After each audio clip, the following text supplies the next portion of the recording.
आप सभी का स्वागत है मेरे YouTube चैनल टीचर्स क्लासेस में।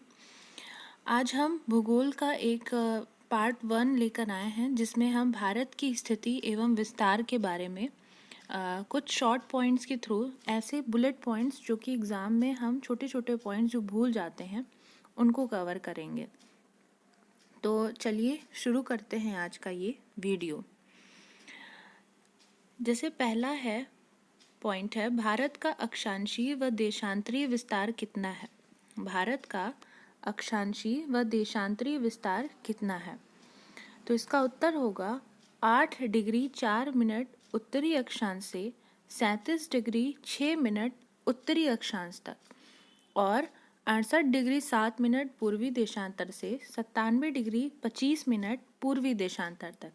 यानी जो हमारा भारत है वो उत्तरी अक्षांश में और पूर्वी देशांतर में स्थित है। कितने से कितने डिग्री के बीच में? तो 8 डिग्री 4 मिनट उत्तरी अक्षांश से 37 डिग्री 6 मिनट उत्तरी अक्षांश तक और 68 डिग्री 7 मिनट पूर्वी देशांतर से 97 डिग्री 25 मिनट पूर्वी देशांतर तक। अगला प्रश्न है, भारत किस गोलार्ध में स्थित है? तो भारत उत्तरी गोलार्ध में स्थित है और पूर्वी गोलार्ध में, यानी कि जो हमारा भारत है इसको कह सकते हैं कि उत्तर पूर्वी गोलार्ध में स्थित है। भारत का सुदूर पश्चिम का बिंदु कौन सा है? भारत का सुदूर पश्चिम का बिंदु कौन सा है? तो 68 डिग्री 7 मिनट पूर्वी देशांतर जो कि है गुजरात में। ये भारत का सबसे दूर का, यानी सुदूर मतलब सबसे जो अंतिम कोना है पश्चिम का वो है। भारत की मुख्य भूमि की दक्षिणी नोक क्या है? यानी जो भारत की मुख्य भूमि है, अगर हम समुद्र वाला एरिया छोड़ दें, भारत की जो मुख्य भूमि है उसका जो सबसे दक्षिणी पॉइंट है वो कौन सा है? तो वो है केप कैमोरिन जो कि है कन्याकुमारी में। भारत का सबसे दक्षिणी बिंदु है इंदिरा पॉइंट। भारतीय भूमि का सबसे उत्तरी बिंदु क्या है? तो वो है इंदिरा कॉल। दक्षिणी बिंदु इंदिरा पॉइंट है और सबसे उत्तरी बिंदु है इंदिरा कॉल। भारत का दक्षिणतम बिंदु कहाँ स्थित है? तो वो है अंडमान निकोबार द्वीप समूह में। ठीक है। भारत का क्षेत्रफल विश्व के कुल क्षेत्रफल का कितने प्रतिशत है? तो भारत का क्षेत्रफल विश्व के क्षेत्रफल का 2.4% है। और भारत का क्षेत्रफल कितना है? तो वो है 32,87,263 वर्ग किलोमीटर। 32,87,263 वर्ग किलोमीटर। आकार की दृष्टि से भारत का विश्व में कौन सा स्थान है? तो है 7वां। और जनसंख्या की दृष्टि से कौन सा है? तो वो है दूसरा। पहले नंबर पे है चीन। भारत में विश्व की कुल कितने प्रतिशत जनसंख्या निवास करती है?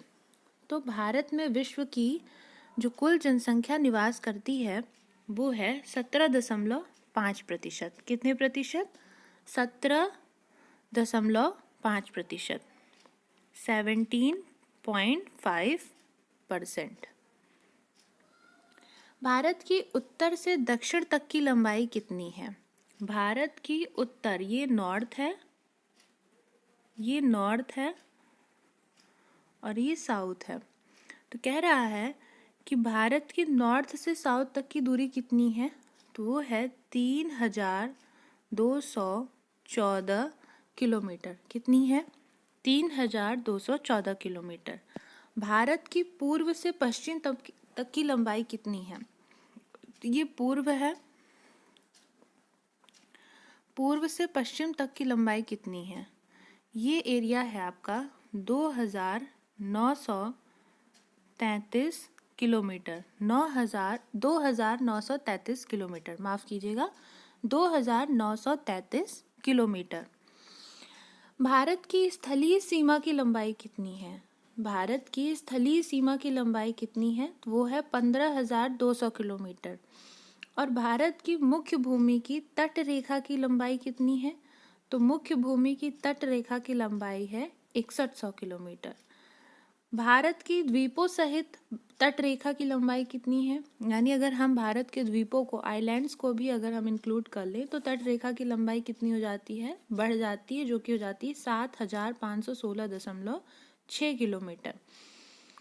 कितने किलोमीटर? 7,516.6 किलोमीटर। भारत का ध्रुव दक्षिणी भाग भूमध्य रेखा से कितनी दूर है? इसका मतलब क्वेश्चन ये कह रहा है कि अगर ये पृथ्वी है और पृथ्वी के बीच में ये भूमध्य रेखा है, हमारा इंडिया जो है वो कहीं यहीं पे लाई करता है, ठीक है, वो यहीं पे स्थित है। कह रहा है भारत का जो दक्षिणी ध्रुव है, तो यहाँ कहीं भारत का दक्षिणी ध्रुव है, कलर चेंज कर देते हैं, यहाँ कहीं भारत का दक्षिणी ध्रुव है। तो ये एरिया पूछ रहा है, ये मतलब एरिया नहीं, दूरी पूछ रहा है कि कितनी दूरी पे है। ये भूमध्य रेखा है, ये इक्वेटर है, तो कह रहा है इक्वेटर से जो हमारा भारत का ये पॉइंट है, साउथ का जो पॉइंट है, ये कितनी दूरी पर है, यानी इसका और इसका डिस्टेंस बताना है। तो ये हो जाएगा आपका 876 किलोमीटर। कितने किलोमीटर है? 876 किलोमीटर। भारत के कितने राज्य समुद्र तट रेखा पर हैं? तो भारत के 9 राज्य समुद्र तट रेखा पर हैं। कितने राज्य समुद्र तट पर हैं? 9 राज्य। भारत के किस राज्य की तट रेखा सबसे लंबी है? भारत के किस राज्य की तट रेखा सबसे लंबी है? तो वो है गुजरात की।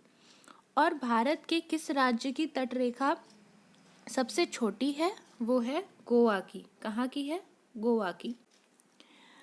तो ये था हमारा भारत की स्थिति एवं विस्तार से भूगोल का पहला वीडियो। आपका बहुत बहुत धन्यवाद अपना कीमती समय यहाँ पर देने के लिए। मेरे वीडियो को लाइक, सब्सक्राइब और शेयर करें अगर आपको पसंद आता है, और जुड़ें ताकि हम आगे और अच्छे से अच्छे वीडियो आपके सामने प्रस्तुत करें। Thank you so much.